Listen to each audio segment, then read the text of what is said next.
This channel does not promote any violent, harmful, or illegal activities. All content provided by this channel is meant for an educational purpose only. Nabanna সভাগরের পর কালীঘাটের বৈঠক তাও ভেস্তে গিয়েছে। বৃষ্টির মধ্যে অবস্থান চালিয়ে যাচ্ছেন ডাক্তাররা। এর ভবিষ্যৎ কি? সূত্রের দাবি যে জুনিয়র ডাক্তারদের ফের বৈঠকের প্রস্তাব পাঠাতে পারেন মুখ্যমন্ত্রী। কাল কি সেই বৈঠক হতে পারে? গুরুত্বপূর্ণ হয়ে দাঁড়াচ্ছে মঙ্গলবারের সুপ্রিম কোর্টের শুনানি। সূত্রের খবর, গীতা লুথরার বদলে আইনজীবী ইন্দিরা জয়সিং জুনিয়র ডাক্তারদের হয়ে সওয়াল করতে চলেছেন সর্বোচ্চ আদালতে। মাসকট স্পিন কন্ট্রোল ল্যাবের পরীক্ষায় এটি প্রমাণিত। কেয়াসেট আলোপেক্স পেন্টা অ্যাক্টিভ নতুন চুল গজাতে সাহায্য করে, চুল পড়া বন্ধ করে। Keya Seth Alopex penta active 10 hair fall প্রবলেমের একমাত্র সলিউশন। কালকে তো মুখ্যমন্ত্রী বলেছেন, তারপরে তো মানে সরকার যা যা করে করেছে, পুরো সিদ্ধান্তটা তাদের।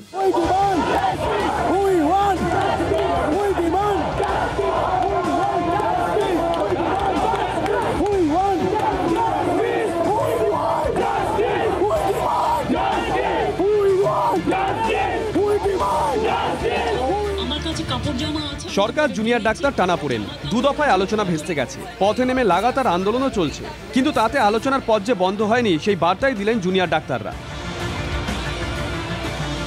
যদি আমাদের কাছ থেকে যে অফিসিয়াল কোনো মেল বার্তা বা কিছু আসে তাহলে আমরা অবশ্যই যাব এবং দেখা করব। সূত্রের খবর, জট কাটাতে এখনো আলোচনায় আগ্রহী মুখ্যমন্ত্রী। ফের আন্দোলনকারীদের সঙ্গে কথা বলার ইচ্ছা প্রকাশ করেছেন মমতা বন্দ্যোপাধ্যায়। বৈঠকে বসতে চেয়ে আন্দোলনকারীদের ফের ইমেল পাঠানো হতে পারে। আমাদের কাছে এখন অবধি কোনো খবর আসেনি। যদি আমাদের কাছে কোনো মেল বা কোনো খবর আসে তাহলে আমরা অবশ্যই যাব এবং দেখা করব। মঙ্গলবার সুপ্রিম কোর্টের শুনানির আগে জুনিয়র ডাক্তাররা নবান্নের দুয়ার থেকে মুখ্যমন্ত্রীর কালীঘাটের বাড়ি চৌঘাটে পৌঁছলেও শেষ পর্যন্ত দুবারই লাইভ স্ট্রিমিং নিয়ে টানাপোড়েনে ভেস্তে গেছে বৈঠক। তাহলে বরফ গলানোর উপায় কি ছিল? জুনিয়র ডাক্তাররা যাতে কর্মবিরতি থেকে সরে আসেন তার জন্য এরপর কি করবে সরকার? সেই প্রশ্নের উত্তরে বল কার্যত জুনিয়র ডাক্তারদের কোর্টেই ছেড়ে দেন স্বাস্থ্য প্রতিমন্ত্রী চন্দ্রিমা ভট্টাচার্য। আন্দোলনকে সম্পূর্ণভাবে সমর্থন করেছেন মুখ্যমন্ত্রী, কিন্তু তারা যখন বলবেন তখন রাজ্য সরকারকে আসতে হবে, এরকম একটা ন্যারেটিভ তৈরি করা, এটা বোধহয় মানুষের কাছে ঠিক একটা ভালো বার্তা যায় না।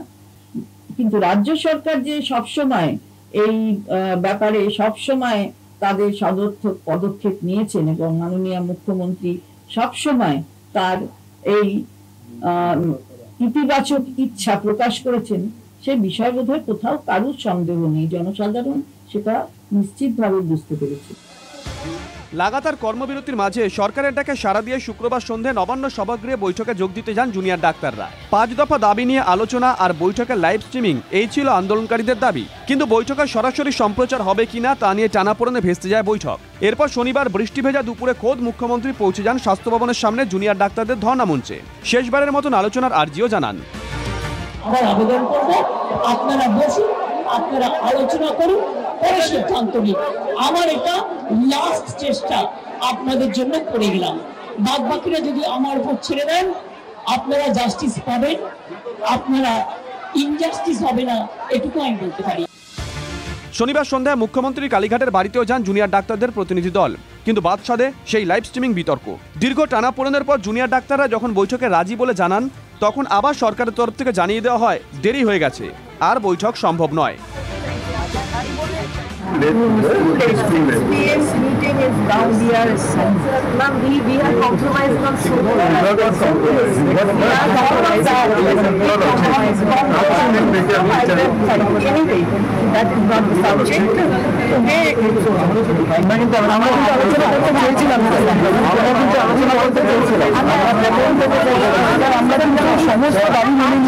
সমস্ত দাবি মেনে নিয়ে আমরা কিন্তু একদম রেডি ছিলাম।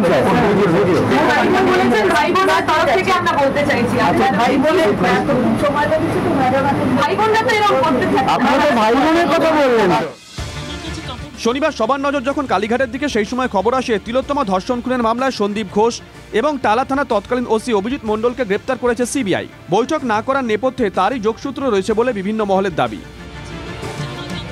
বলুন তো, যে একটু আগে এই যে আমাদের সহকর্মী তার রেপ এবং মার্ডার কেসে এই যে সন্দীপ ঘোষ এবং যারা থানার ওসি গ্রেপ্তার হয়েছে এই খবরটা ওরা পেয়েছে, তাই ওই মিটিং করার। থানা থানার ওসি এবং সন্দীপ ঘোষের গ্রেপ্তারির খবর পেলাম, তখন বুঝতে পারলাম দেরিটা কেন হয়েছে। এই দুটো খবর মাননীয় মুখ্যমন্ত্রীর কাছে আগেই পৌঁছে গেছিল, মিডিয়ার কাছে পৌঁছানোর আগে বা আমাদের কাছে পৌঁছানোর আগে। তো স্বাভাবিকভাবে মাননীয় মুখ্যমন্ত্রী তারপর মিটিং ক্যান্সেল করে দেন, কারণ তার মনটি ভালো ছিল না, মন ভালো ছিল না। তাই উনি চিন্তায় পড়ে গেছিলেন যে এরপরে সিবিআইয়ের হাতটা কার দিকে এগোবে। মঙ্গলবার তিলোত্তমা ধর্ষণ খুনের তদন্তের শুনানি রয়েছে সুপ্রিম কোর্টে। সূত্রের খবর, আইনজীবী গীতা লুথরার বদলে জুনিয়র ডাক্তারদের পক্ষে শুনানিতে অংশ নেবেন বর্ষিয়ান আইনজীবী Indira Jai Singh. Bureau report, TV9 Bangla.